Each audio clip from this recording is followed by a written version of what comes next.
Dear friends, namaste, and that is Ramneek Wig right in front of you. And friends, here I shall be talking to you about diet. That means food for good health. Now, friends, there are several good foodstuffs what we must include in our diet in order to be healthy. Now, here I'll be talking to you about two, three very important foodstuffs according to me, which must be added in one's diet. Number one, I would say apples. Now, apples are, I would say, chock full of antioxidants. Apples are loaded with antioxidants like quercetin and phenolic acids like caffeic acid, chlorogenic acid, ellagic acid, gallic acid. Now, these are very strong antioxidants. What you find all of them in apple. Again, apples are a good source of calcium, potassium, magnesium, a good source of iron. Again, apples are a low glycemic index foodstuff. Now, this is again important. That means it has a lot of fiber present in it. That means it really doesn't get converted into sugar very fast. It very slowly gets converted into sugar. So that means cancer patients, diabetic patients can also generously have apples. Again, apples are a very good source of pectin, which is soluble fiber on the skin of the apple. Now, the soluble fiber helps in reducing the bad cholesterol, which is the LDL. And again, soluble fiber delays the conversion of food into sugar.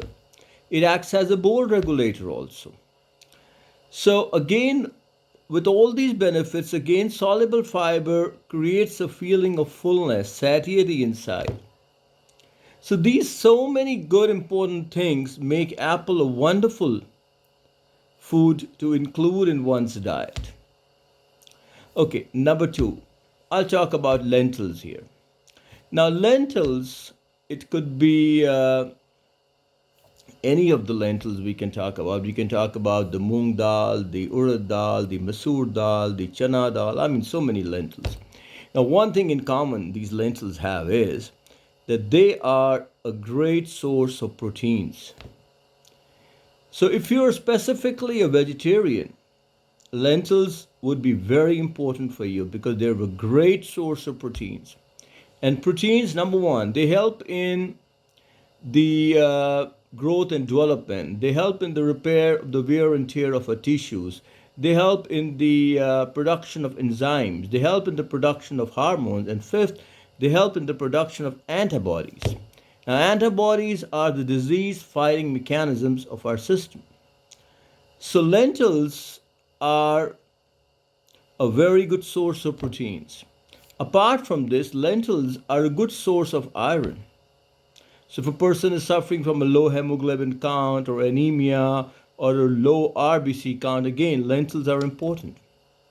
Again, lentils are a good source of selenium. Now, selenium is an antioxidant. Now, antioxidants are very important for our system because they help in getting rid of the free radicals which are present in our system. So, again, being a good source of selenium, lentils are good for cancer, for diabetes, for cardiovascular diseases, for hypertension. Again, lentils are also a good source of lignans, which are a class of antioxidants which comes under the phytoestrogen groups. So lignans are again a very strong antioxidant, highly anti-inflammatory in nature, and lentils are a good source of that. Apart from these important things, lentils are a good source of fiber. Now, fiber helps in the bowel movement. Fiber helps in the movement. Fiber is very important for our system because fiber helps in many important functions. Fiber helps to create a feeling of satiety. Fiber helps to create a feeling of fullness. So again, lentils are a great source of fiber. So I would say one must include lentils in one diet. Okay, number third, I'll talk about egg here. Now, egg again, I would say egg number one is a source of complete proteins. Now, there are not very many foodstuffs which are a source of complete protein. There are very few limited foodstuffs which are a source of complete proteins. And egg is a source of complete proteins. So, eggs are also a very good source of, I would say, selenium. Now, selenium is an antioxidant which helps in the getting rid of the free radicals present in our system. So that makes eggs a good source, a good foodstuff for even cancer, for even cardiovascular diseases. Though if you have a high cholesterol level, LDL, then try to avoid the yolk of the egg. But if you do not have any problems with the cholesterol level, you should definitely consume egg. Apart from these things, eggs are a good source of calcium also. So make it a point to definitely include eggs in your diet. Okay, apart from these things, let me also tell you eggs are a good source of vitamin A and vitamin D also. So again, it's going to be good for you if you consume eggs. Now, apart from these three important foodstuffs, what I've discussed right now with you, I discussed with you apple today, I discussed with you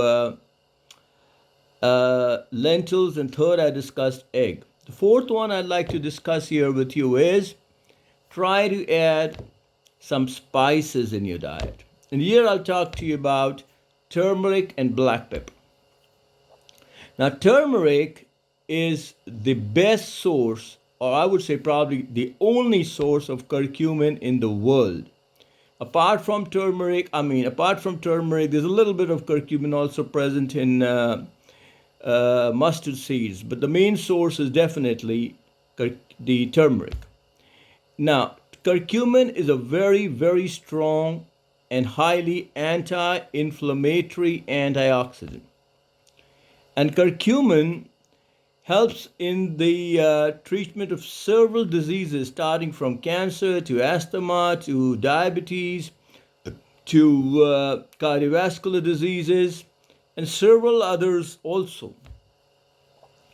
But again, let me point out over here that if you just take the turmeric like that, if you just take a half a teaspoon of turmeric and swallow it along with some lukewarm glass of water, it will not have an healing effect in your system because only 5% of turmeric gets absorbed into the system when you take it like that. So if you want the whole thing to get absorbed nicely in your system, you got to add black pepper to it. Now, black pepper has a very strong antioxidant called as piperine in it.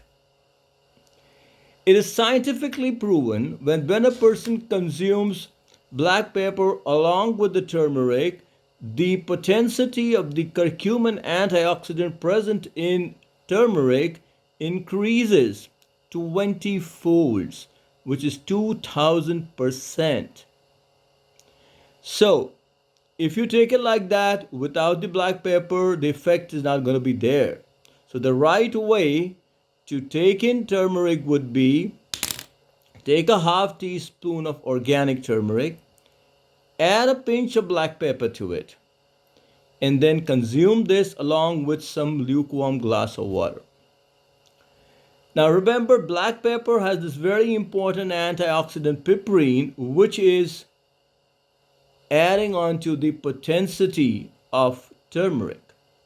So the mixture of turmeric with black pepper is a great one for people suffering from number 1, asthma, number 2, cancer, number 3, diabetes, number 4, cardiovascular diseases, and not to forget Alzheimer's disease also.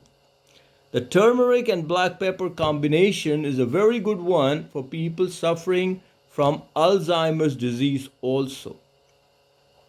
So friends, as far as turmeric is concerned, turmeric, apart from being a great source of curcumin, it also has a good amount of vitamin A, calcium, potassium, magnesium present in it. Now, these are important nutrients for our system.